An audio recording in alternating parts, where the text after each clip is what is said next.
Guest in studio. He's running for the attorney general spot in Minnesota on the GOP ticket, Jim Schultz. I'm going to bring him in a moment because yesterday, if you listen to the show, we had Jody Plessy, and she was at a training to be a voting judge.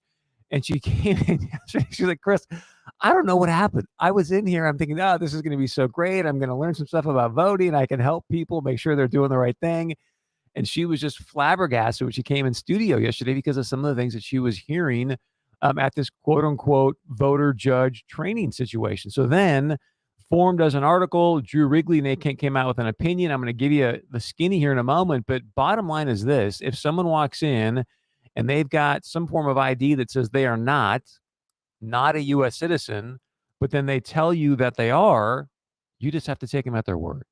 To the point where even if they show you this card and goes, "Yeah, I'm not a U.S. citizen, but I'm going to tell you that I am," and Birch Burdick yesterday, and I'll quote him here in a moment, said, "Yeah, well, if you ask him if they're a U.S. citizen, he's asking you to be removed as a voting judge." So, I mean, just sit with that for a moment. That's the whole purpose of this nation, right? To be a democratic republic where you can go in and use your voice to actually influence what's supposed to be happening within the nation. Somebody who may or may not be even a citizen of the United States, because apparently you can't ask him in North Dakota. And if you do, you are the one that gets walked out of the voting booth, not the quote unquote potential. It's crazy times that we live in. So I'm going to share with you some of this piece. And then there was an opinion put out by Drew Wrigley, Attorney General of North Dakota, Drew Wrigley, last night. So Burdick said this: if a voter says there's a U.S. citizen, obviously they can vote. Election workers cannot ask for proof of citizenship. This is out of the Forum article. They, meaning the legislature, has not given us this power to ask for proof of citizenship, Burdick said. So we decided we did not have the right to challenge if someone was a U.S. citizen. You should take them at their word. Think about this. Even Jim Schultz is like, wait, what? Think about it. I mentioned this, I think it was yesterday or the day before. We've had over 2 million encounters at the southern border. They all know they're breaking the law if they cross the border, but we're supposed to take all these people at their word. I'm not saying people are walking into voting booths and they're lying. I'm just saying, hey, look, like Reagan said, trust but verify. There's nothing wrong with verified, right? So anyways, Birch Burdick says, yeah, you should just take him at the word. I realize that's a little less than comfortable. That's a quote. It's a little less than comfortable. North Dakota law says nothing about using an ID to verify U.S. citizenship. We posed that question to the Attorney General over 3 months ago, and for whatever reason, he has not provided us with a response, Burdick said. He says, to be honest with you, this is amazing. Think about it. This is the Cass County State's attorney talking about if you can ask somebody if there's a U.S. citizen or not when it comes to voting in our elections. I'm quoting here from the piece. Cass County State's attorney says, to be honest with you, I didn't really care what his answer was. I just wanted an answer so we could all do it the same way. So I don't really care if we can ask people if they're citizens or not. I just want to know if they're not, that at least it's all going to be uniform across the state. Wow. So during Tuesday's training session, another election worker raised her hand and asked, what should they do if they see someone challenging a voter? Birch Burdick says this: you correct them, apologize to the voter, and make sure that the election worker doesn't do that again. And if they do, remove them. Excuse me, that's Cass County Election Administrator Murray Nash. So you're a U.S. citizen, you're donating your time, you're making sure that the vote's going down correctly. And then you think someone brings in a card, says, hey, I'm not a U.S. citizen, but they tell you that they are. You go, well, you know what? Can you give me some kind of proof that you're a U.S. citizen to make sure you're going to vote here? And if you do that, you are going to be removed from the voting location. This is just a quick piece from North Dakota Attorney General's opinion that came out last night in regards to this. It says this: North Dakota law has no statutory requirement or constitutionally permissible method by which to require proof of citizenship. So it is my opinion that current law does not permit an election official to require a voter to provide documentary proof of citizenship in order to vote. That is from the Attorney General's opinion. So, to sum that up, if you are someone that walks in with a non-citizenship ID that says, hey, you're not a citizen yet, and you want to go vote, all you have to do is tell them, no, I'm a citizen.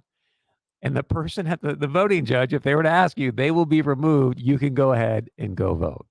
Welcome to North Dakota.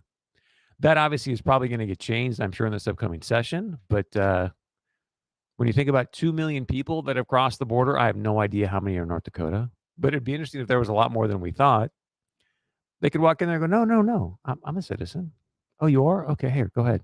Here's a ballot.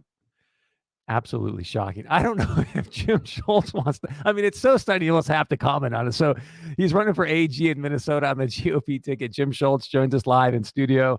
If you've got any questions or comments for him, you can call in 701-271-1100, 701-271-1100, or text us 701-203-2260, 203-2260. Mr. Schultz, great to see you. Yeah, thank you, Chris. It's great to be with you. It's great to be on again and up here in Moorhead. So you've got a big event tonight, which will get you a chance to promote in the next segment. But do you want to pass on this because it's North Dakota, or do you want to? Yeah, it's North Dakota, but we got to have sensible voting laws, and everybody wants, everybody legally entitled to vote. In Minnesota, we're proud of, we have tons of people turn out to vote, but we just got to make sure that anybody, that people who do vote are ones who are legally authorized to do so. And so you got to have common sense policies there.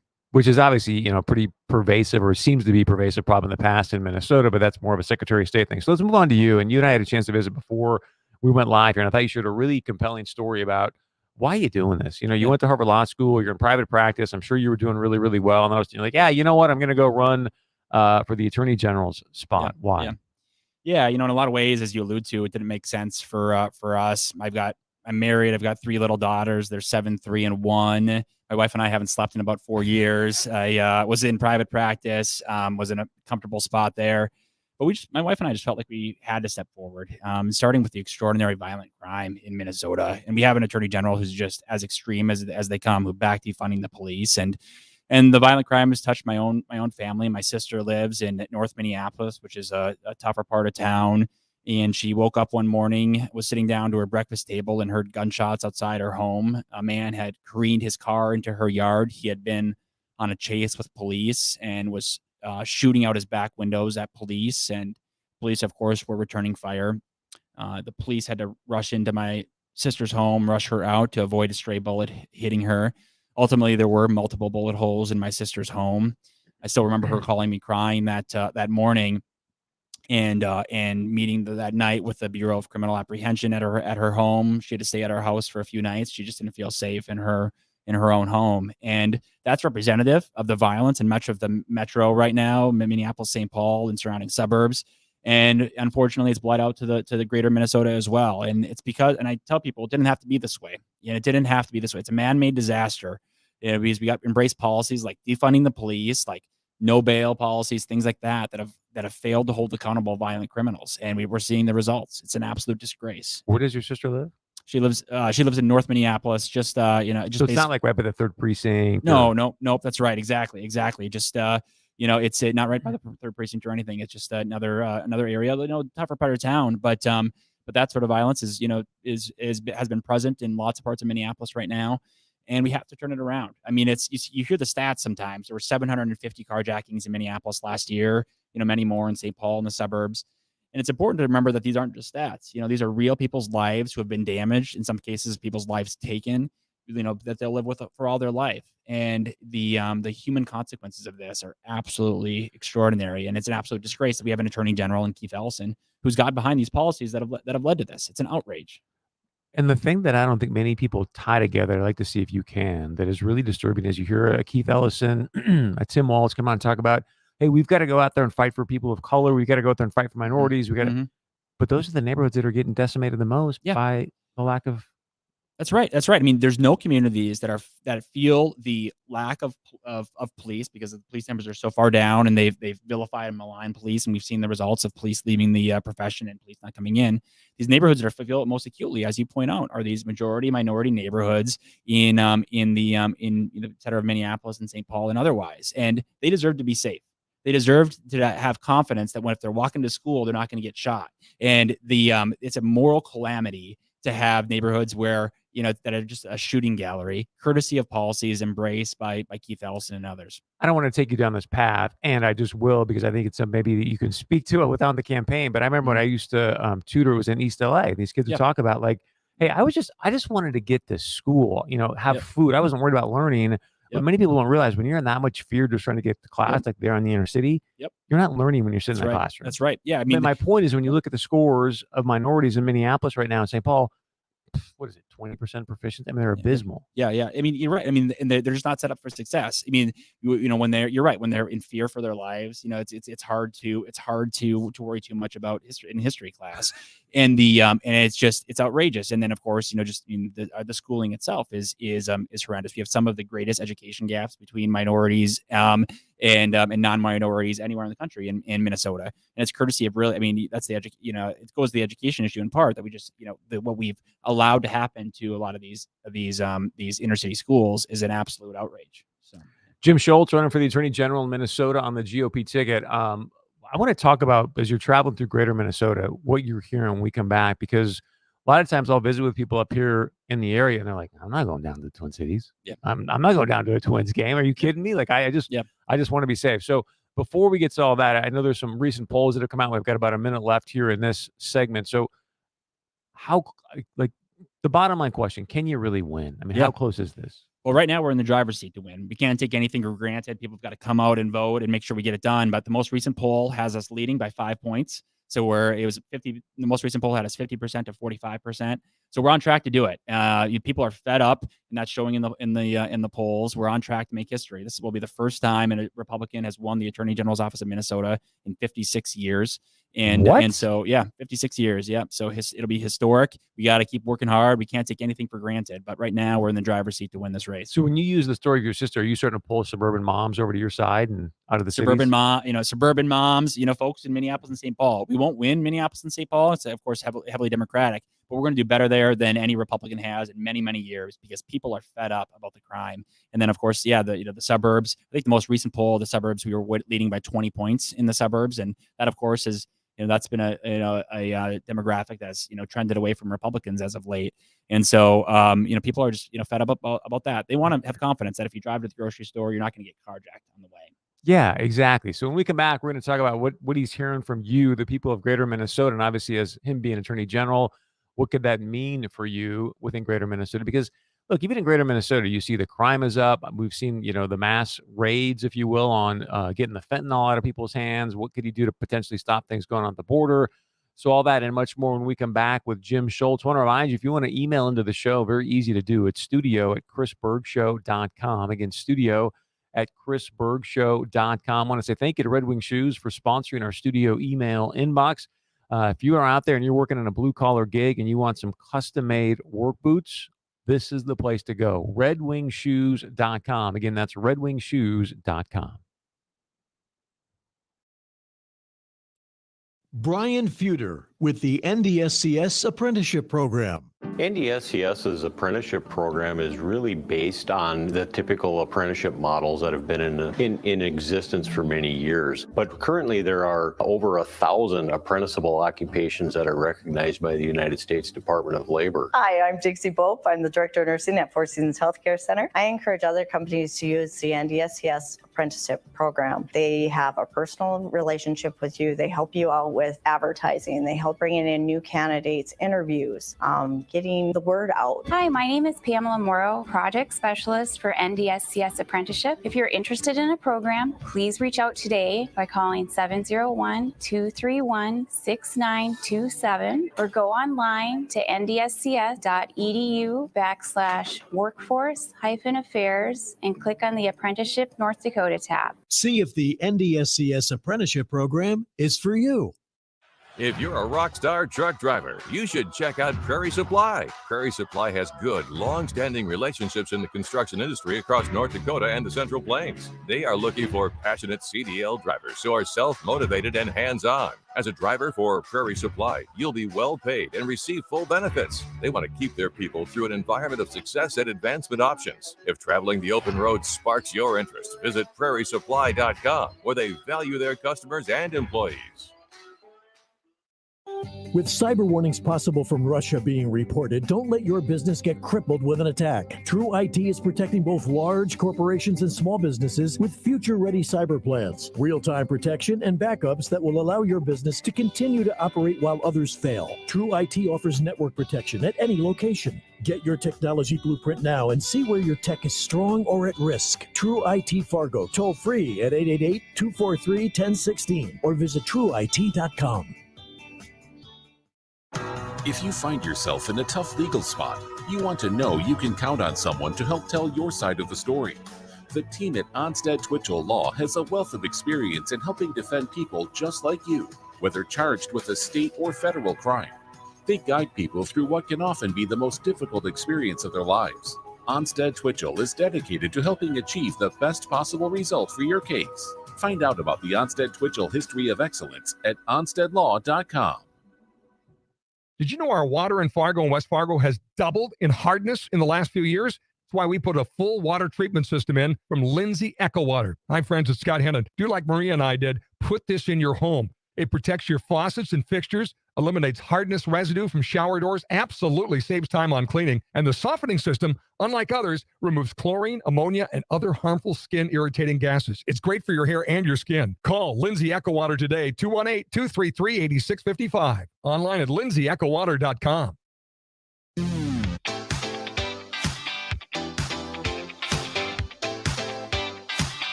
First time in 56 years. Holy cow. I'll explain that in just a moment. Welcome back to the Chris Berg Show, your daily dose of truth to help set you free. We've got Minnesota GOP AG candidate Jim Schultz in studio. He's got an event tonight in Moorhead. If you want to call into the show and ask him any questions, very easy to do. 701-271-1100, 701-271-1100. Want to remind you, we're coming to you live from the PetroServe USA studio, helping you and America fuel better. They've got a big, beautiful new store out in Harwood you can go check out. They've also got a Cafe USA there, which means they've got fresh burgers. They've got some chicken there, hot stuff pizza, all kinds of goodies. So all you do is you pull in, it's right off the exit, fill up the gas tank, and fill up your belly. So you can stop there. PetroServe USA, the brand new Harwood store. All right, Jim, thanks for sticking around. I know you got an event tonight in Moorhead. We'll talk about that in just a moment. But I do want to just touch on, as you've been traveling around greater Minnesota, what's been the number one or two concerns that people are bringing up to you? Yeah, well, I mean, I'd say a few things. Number one, they resent the way law enforcement's been treated these past few years. You know, you've got an attorney general who backed defunding the police, who spent his days slandering and vilifying them. People in greater Minnesota, they recognize the truth that police officers are heroes. They're not villains in the way that they've been made out to be by these far left politicians like Keith Ellison. And so they want an attorney general who's going to support law enforcement and partner with them to deal with the crime in our state. You know, number two, what I hear a lot about people is, how is it possible that they could sit on their hands while Minneapolis and St. Paul burned, but they've got enough resources to go out there and sue every business that was open for 5 minutes during COVID, and then alongside that, you know, go after these churches. You know, there's, you know, church, and people resent the fact that, you know, Target was open and then they shut down churches, synagogues, mosques, and so forth. That's completely unconstitutional. The fact is we have a First Amendment in our country, and you can't shut down churches and leave open private business. And so people resent that. And then there's really tangible things like fentanyl. You alluded to it earlier, Chris. You know, fentanyl is taking extraordinary numbers of lives and just destroying lives all around our state. And again, the Attorney General's been missing in action there. Just has done nothing when it comes to dealing with the fentanyl issues. I'm proud to say we got behind a group of bipartisan attorneys general around the country, 18 of them, who asked the federal government to designate fentanyl a weapon of mass destruction, to basically ensure that we've got the resources needed to go after these foreign companies that are pumping fentanyl into our country and destroying so many lives. Yeah, I mean, is there anything you can do on that front to start disseminating? Let me get to this in a moment. Mike called in. I'm very upset about what's going on in Minneapolis with the crime. Mike, I think many people hear you, and I'm sure that you're hearing, you know, some of that. Like, hey, look, do people tell you I don't really go down to the cities as much anymore because of it? Okay. I hear that everywhere. You know, folks from the suburbs of Minneapolis to all around greater Minnesota who say, I used to go to Twins games, I used to go to Vikings games or to the orchestra or whatever, and there's no way in heck I'm going back for for the indefinite future because they just don't feel safe. And that is that's terrible. We can't have a successful Minnesota if our two largest cities people don't feel safe in our two largest cities. Jim Schultz running for AG in Minnesota on the GOP ticket. I want to ask you this. Let's kind of do a hypothetical or potential. So let's just say you would have been AG the past 4 years with Governor Tim Walz, and he's laying out all these executive orders and utilizing all this king-like power. Could you have done anything as AG to stop that? Yeah. Well, I mean, right out of the gates, I would have advised the governor that, look, as we deal with, COVID, which was incredibly serious and so forth, we've got to do things lawfully and constitutionally. And we cannot undertake actions that are unconstitutional, like closing down places of worship while Target's open. And that we ultimately have to put forward policies that are fair. What people resented about the lockdowns wasn't that they happened and things like that, but the fact that they were unfair. The fact is, they resented the fact that, small businesses were closed down, and you've got Walmart open with a heck of a lot more people inside of it. People resented just how unfair it was, and that, and they resented that the full weight of state resources went into going after them and punishing them when they couldn't find the state resources to punish violent crime. And so, when I was there, I would have advised the governor that in order to have any partnership with the Attorney General's office there, that any steps that had to be taken were lawful and constitutional. But did you have any legal, appeals to his executive order or executive powers? Yeah, I mean, any instance where there was for example, I would have absolutely brought suit against any agency seeking to impose an order that closes down places of worship. That's we have a First Amendment in our country, and you can't close down places of worship if Target's open. And so we absolutely could have brought suit there. So even though there would have been more than 10 people in this place of worship, you would have been okay with that and been a proponent of that? Yeah. I mean, ultimately, any policies that are imposed upon a private business have to be the same for a church. And it can't be worse because, we have express protections in our Constitution, freedom of religion, that freedom for exercise of religion, that, you can't treat them worse than a private business. And the freedom to get together, right? I mean, exactly. Yeah. Freedom of assembly too. Yeah, that's right. Yeah. It's just stunning to me. Yep. So with us right now, Jim Schultz, a Minnesota GOP AG candidate. You got an event coming up here in Moorhead tonight. I think it kicks off at 5:30. So where and what can people expect? Yeah. It'll be at 5:30. It's at 2311 US 10 Frontage Road in Moorhead. It's the Republican Victory Office there. And just getting together with folks there to introduce myself, tell them about the race, get people excited to get out the vote, and make sure that people are out voting between now and November 8th. And, the energy out here is incredible. I alluded to it earlier. People in greater Minnesota are fed up with Keith Ellison. We're going to have historic margins here in greater Minnesota because people have seen what's happened to the state these past years. And so it'll be great to have folks there, and people should come out and join us. I got to give a big shout out to whoever's running your Twitter feed. I want to let people hear this. This is Keith Ellison recently. I believe it was in a debate with you. RNC Research put it out. Here's what Keith Ellison had to say. Anybody who thinks that we should defund the police. And then I don't know anybody who thinks that we should defund the police. So you got that rolling. And then on your Twitter feed, you've got this with Ilhan Omar. Never stop saying, not only do we need to disinvest in police, but we need to completely dismantle the Minneapolis Police Department. Never stop. Wasn't she just campaigning for him with Bernie? Yes, that's right. Keith Ellison's out there campaigning with Ilhan Omar, Cori Bush, another leading defunder, Bernie Sanders. Keith Ellison's own son, back defunding the police on the Minneapolis City Council. And so it is absurd. It's an absurd lie to say he doesn't know anybody who backs defunding the police. The fact is, his closest political allies are people who back defunding the police, and Keith Ellison back defunding the police. This is a little bit outside your purview, but I want to see if you have an answer because you're in this game. Why, for Democrats right now, it just seems like the only thing they talk about, they think they can win on is abortion. Why? Mm-hmm. Well, I mean, if you look at anything else out there, I mean, you can't run on the economy when there's 10% inflation. You can't run on public safety when people are living through historic crime in so many states. And so the only thing that they think they can run on is abortion. And the fact is, people are tired of it. People have, day to day when their gas and grocery prices are 20% higher than they were a few years ago. That's what people are focused on right now. And I agree with it. In the KST people, I was shocked. I looked at what's most important to you. Most people was economy. And then in Minnesota, in Minneapolis, it was 21% was abortion over the economy. Oh yeah. Yeah.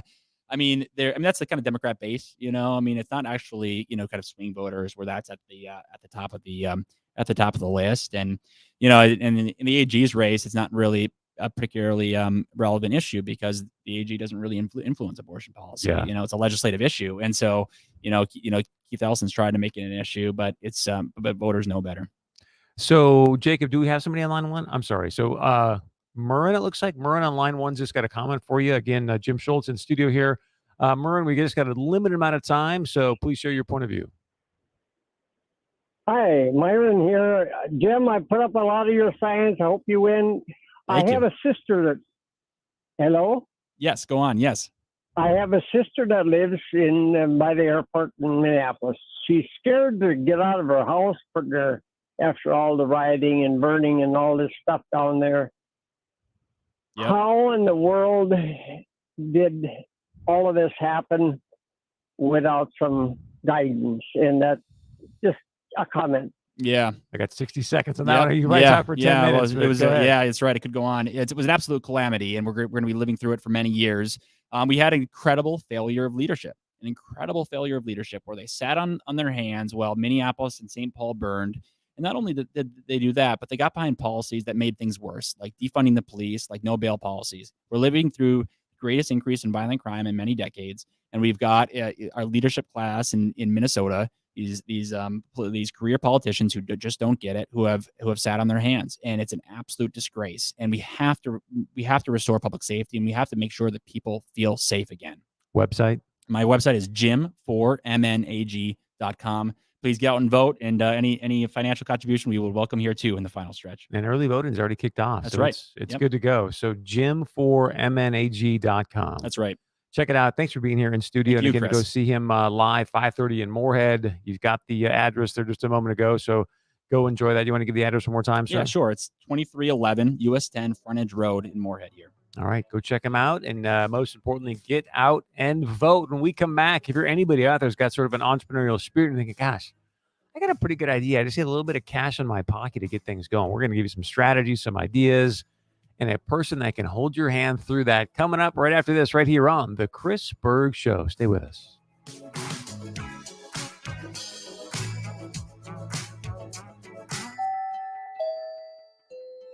Partly to mostly cloudy throughout this evening with a south wind around 15 to 30 miles per hour. Cloudy and breezy conditions continue throughout tonight. We'll drop down to a low near 40 with a little patchy fog possible into Friday morning, but we'll see more sunshine into the afternoon of Friday with increasing clouds throughout the day. It will remain breezy with temperatures in the mid-60s and will stay around 60 on Saturday with lighter wind. From the Flag Skywatch Weather Center, I'm meteorologist Justin Storm.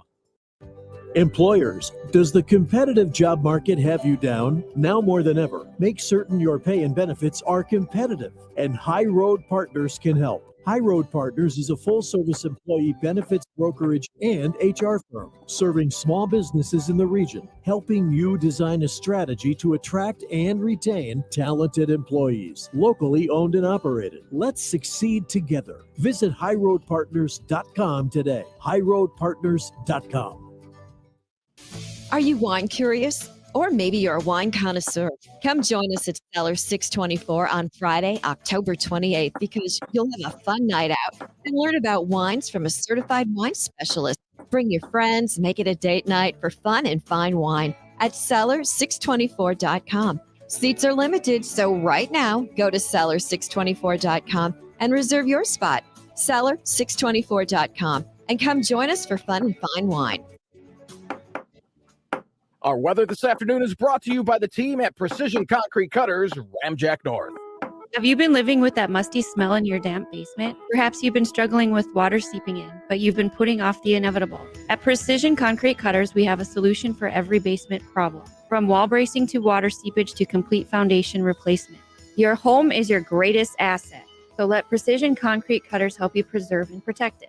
Go to pccnd.com for a free estimate and to learn more. Attention North Dakota farmers. When asked if he supported federal crop insurance, Rick Becker, candidate for the U.S. Senate, said, "No, I don't support any federal insurance." It's clear that Rick Becker doesn't understand the importance of federal crop insurance to farmers and ranchers. Without federal crop insurance, North Dakota would be just one natural disaster away from wiping out our ag economy. It is also clear that Rick Becker has little respect for our farmers and ranchers. The American farmer was the epitome of a rugged individual that was on their own, that made their way, and they've become barely anything more than a tool of the federal government. Rick Becker will end federal crop insurance, and North Dakota farm families will pay the price. North Dakota Strong, paid for and is responsible for the content of this advertising, not authorized by any candidate or candidates committee. Learn more at northdakotastrong.org. If you love helping adults with developmental disabilities and want to work in a culture with benefits nobody else can match, apply today at Red River Human Services. Enjoy a $17 per hour starting wage, health insurance benefits at 30 hours per week, quarterly wage adjustments, hourly increases after 90 days, and a possible $750 signing bonus. Apply now for this amazing position at rrhsf.org or call 701-235-0971 and see how great it is to work at Red River Human Services. Hi there, Teresa from the Fargo Red Wing Shoe Store. I'd like to thank you, the hardworking men and women, for supporting our small business because we couldn't do it without you. So thank you, each and every one of you, for helping us have this memorable year. It's been our pleasure to help you. If you've never worn Red Wing boots, stop in and see what we're all about at 3003 Main Avenue in Fargo. Red Wing shoes for ultimate durability.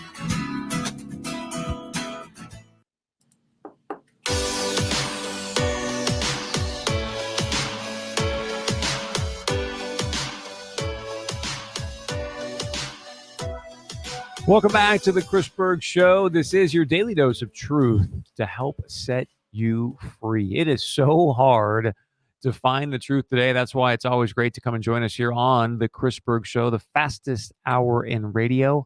Whoosh, time flies and you're having fun. It is flying today. We've been learning some great stuff. I want to remind you, if you want to email into the show, very easy to do. You can do so by emailing us studio at chrisbergshow.com. Again, studio at chrisbergshow.com. Thanks to Red Wing Shoes. If you're someone out there working hard, you got a great blue-collar gig, and you want some custom-made work boots, do yourself a favor. Go see Teresa at redwingshoes.com. Again, that's redwingshoes.com. Speaking about working hard, we touched on this a little bit last week, but I love to say this now that I know it, is the fact that the biggest private investment in the history of North Dakota, it's not in Fargo, it's not in Wahpeton, it's not in Grand Forks. It's right there in the city of Williston. Thanks to Saralon, they are doing a big gas liquids project. Just phase one, just a little 2.8 billion, just a 2.8 billion little drop for phase one. And join us now from Williston Economic Development. He may even touch on the biggest private investment in the state, in the history of the state as well. Sean Winko, join us again. Sean, welcome back to the show, man. Great to see you. Yeah, it's good to be on the show again. Man, when we heard that last week, it honestly kind of took my breath away. I know we got other stuff to get into, what you're doing with the Star Fund, but because it's such a, in my opinion, big deal. I know in Williston's kind of like, another one of these, another one of those, but the biggest in the history of the state even has to kind of just take your breath away.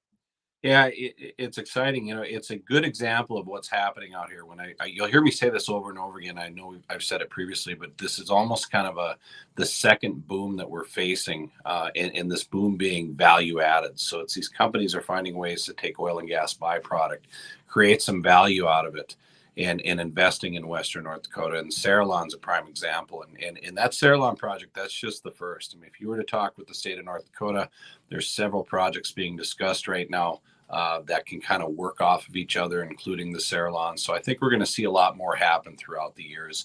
It's not a small project. It's not going to happen overnight, but it's a great first step as we continue to kind of build into the next generation here for us. Well, what's great is you hear about a $2.8 billion project. It's obviously going to bring in more jobs, more money flowing through the economy. Thus, you're going to need other restaurants, clothing stores, different entrepreneurs to show up and meet those needs. And that's where something that I think you and your organization do such a tremendous job holding entrepreneurs' hands through the process, helping them get some capital. And you've got a thing called the Williston Star Fund. So what is it? How are you helping entrepreneurs in the community? Sure. So, quick history too. We found out early on that when we were doing economic development, you've talked about the restaurant, the clothing stores, the mom and pop coffee shops. We were working so hard to build a community, but we realized you can have as many jobs as you want in a community.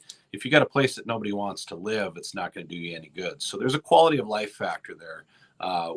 Looking at small business development that we felt we needed to help and assist with. So, we partner with the regional small business development center office, and we help do with business plans and guidance for some of the young entrepreneurs. What has helped us a lot, this goes back to the early 90s, is that the taxpayers of Williston voted for a 1-cent city sales tax. It was called the Star Fund. Now, at the time that tax was voted on, it was to retire some old debt that was left over from the past that we saw the boom and bust of the late 70s into the early 80s. So that's what it was voted on for. Throughout the years, people realized the value of that 1 penny, so it's been renewed several times. And at one point, it was renewed to where that penny, where three quarters of that 1 penny now goes into what we call infrastructure debt relief. So it helps offset some of the costs to the homeowners when they've got to redo the curb gutter, water and sewer areas around the community. Whoa. Please pause right there. I want to hear more about this, because one of the things that we cannot stand here in Fargo are these special assessments. So what you're saying is, hey, Chris, we did a 1-cent sales tax.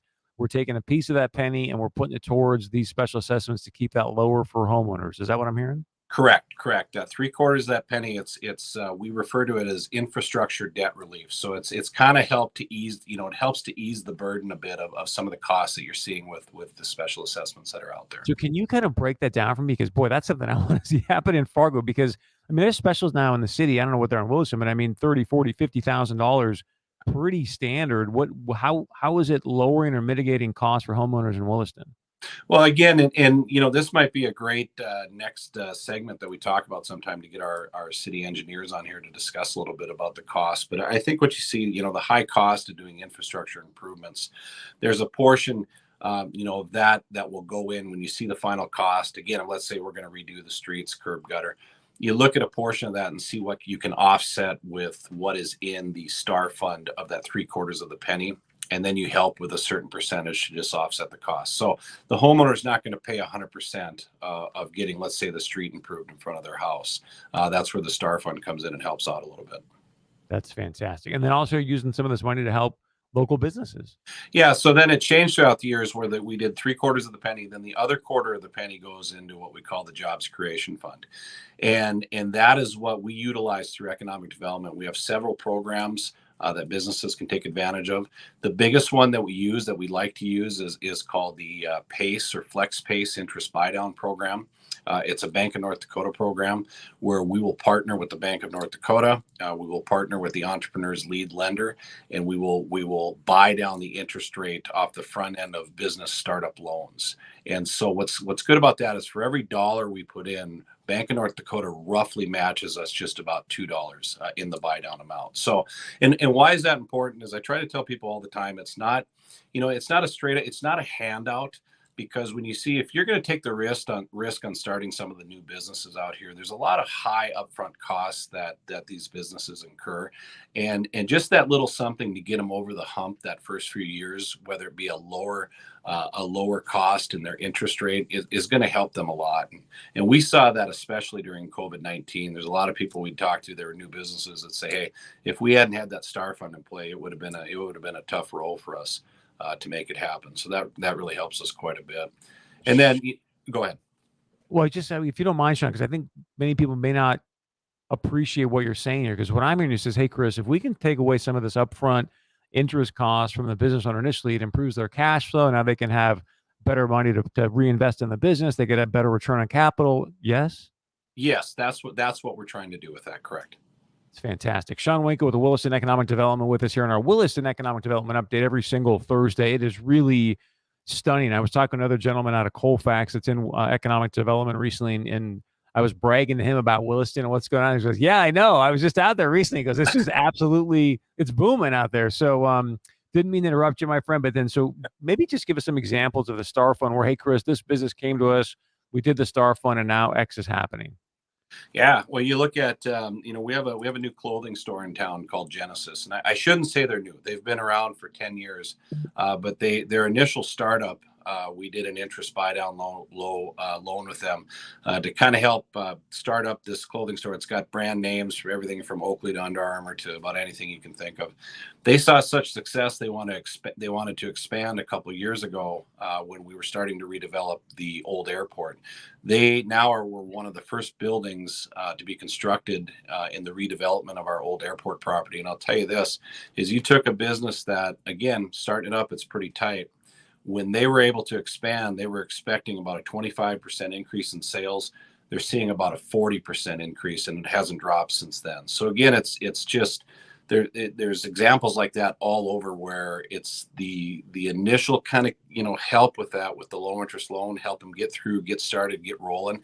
It's paying dividends on the back end, because when you say, okay, an increase in sales by 40%, they're paying that 1 cent city sales tax, so it's going back into the STAR fund. So again, you're seeing a good return on investment. Yeah, and you're getting some property taxes and some other taxes. I mean, it all kind of comes out in the end, and you get a successful business there. And it's really, I just think, I hope we're doing you justice, Sean, with what you're doing, because I know you're making a huge, huge impact in the community. So got about 30, 60 seconds left. I'll give you the last word. You want to give it the website? Anything else you want to add, sir? Yeah. So, I mean, again, the big thing, if anybody, with an entrepreneur, if we're looking at doing a business in the area, they can work with myself or Keith Olson with the Small Business Development Center. You can find all the information about the STAR Fund on willistondevelopment.com. Again, the STAR Fund, we always do require that there is a consultation with the SBDC, because, again, we want to make sure that we set the entrepreneur up for the greatest, percentage for success. So there's a required meeting on things like the STAR Fund. But any answers prior to that, we sure can answer that at willistondevelopment.com. And just to be clear, like, this is a grant, right? Like, they don't have to pay this back. The STAR Fund's a grant where they're buying down the interest rates and improves their cash flow, right? Correct. You'll see, for us, for Williston, it's a grant. There's other communities that do the interest buy down program. They have a revolving loan fund where it's tacked onto the back of the loan. Right now, our parameters, it really just requires a 1-to-1 match, and all you've got to show with that is the initial investment of what you're doing as an entrepreneur, and that's not hard at all. When you have an entrepreneur that's going to take out a $2 million loan, that shows the investment is there. Great stuff. Sean Winko, WillistonEconomicDevelopment.com. Check him out when we come back. I mentioned at the top of the show, if you watched the U.S. Senate debate last night, North Dakota Nice went out the window. In fact, one of the candidates says, "You got played." The Senator John Hoeven. We're going to play that and more coming up right after this.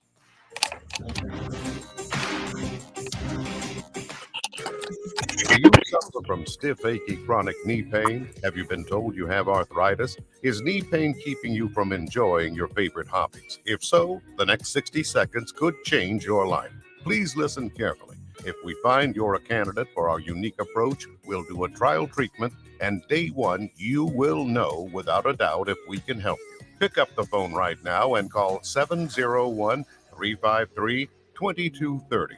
And best of all, we may be able to reduce and even eliminate your knee pain without pills, shots, or surgery. But due to limited capacity, you must call now at 701-353-2230.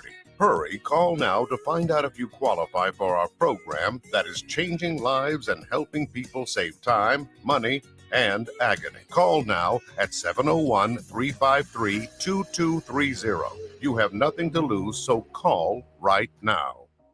I'm John Hoeven, candidate for the U.S. Senate, and I approve this message. North Dakota is an energy powerhouse, and John Hoeven's helped make that happen. John worked with industry to unlock the potential of our vast energy reserves in the Bakken, and is fighting Biden's efforts to handcuff American energy producers. North Dakota is providing energy to the world, and John Hoeven is working to ensure North Dakota remains an energy powerhouse long into the future. John Hoeven works for North Dakota. Paid for by Hoeven for Senate. Some big news.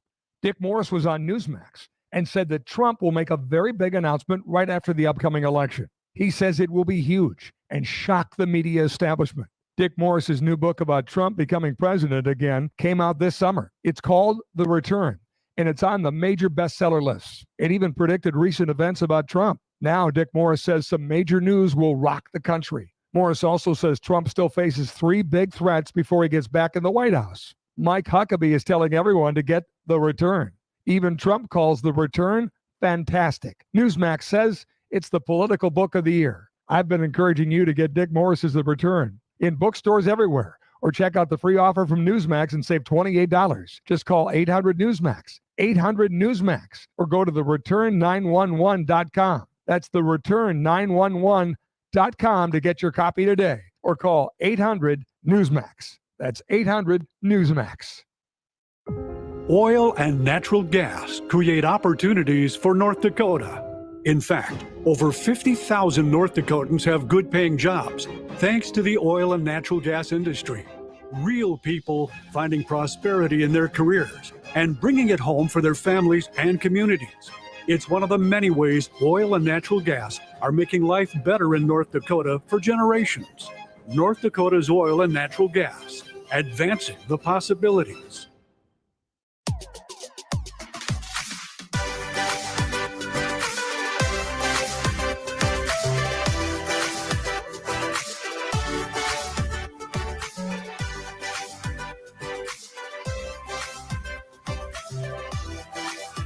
Welcome back to the Chris Berg Show, your daily dose of truth to help set you free. Coming to you live from the PetroServe USA studio, helping you in America fuel better. As you're heading home from work, please stop in your local PetroServe USA. You can grab some gas, fill up the car, and some goodies to fill up the body. I want to remind you as well, if you're someone, we've been talking about this right now, and what's really interesting is I was at Sirius the other day, and the person there said, "Hey, Chris, it's really incredible how we are seeing just an inordinate amount of young people." And I thought, wait, what?